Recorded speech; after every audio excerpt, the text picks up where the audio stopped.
nti yagenderayo ku tiketi ya kibiina kya National Unity Platform mu kiseera kino atuula ku kakiiko akalondoola enkola z'ebitongole bya gavumenti akamanyiddwa nga Kosase.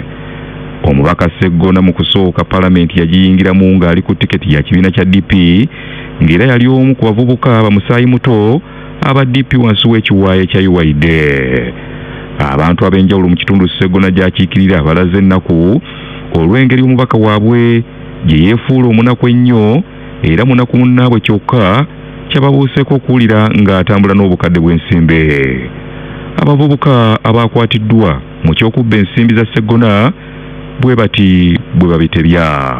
Mutto nga mulimu bubbando emuka twadyoza abangi ati mu kujyoza abangi oyo ne mugamba matikira baki sente zali mu bbaga ono yagirina oli aginkwasa.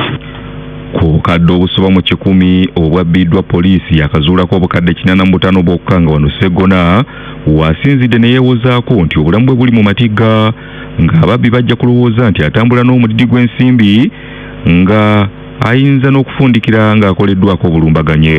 Nti poliisi yennyini ng'essente zikyayiggibwa nga n'abantu bennyini bakyayigibwa okubisaasaanya abamu ku bazirina ne beeyongerayo tekyabadde kirungi tekyanyiridde. Ekyokubiri okuteeka okwerinda kwange mu matigga. Kituufu ssente zino nabadde nazo nga nina bye ngendo zikozesa zimale ebimu ku bizibu byange n'amabanja agammanjibwa. Naye sibeera na ssente buli lunaku. Olunaku lumu omubbi ajja kuntunuulira ng'alowooza nti mbeera ne ssente nfuuke target.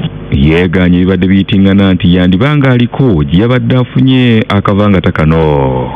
Ate n'enfuuka ekisekererwa mu mateeka ga Uganda amawandiike ne mu mateeka g'obuntu bulamu ag'okutegeera tewaliyo kyenkwesa ssente zange. Amateeka gagaana oyo azibba ne bw'aba azisanze mu luggya. Okuva nga sinnabeera mmemba wa Paalamenti mbadde enkola n'emikono gyange. Neebaza Katonda nti nze siina muntu yenna ngamba nti nina ekikumi kye mu nsawo yange.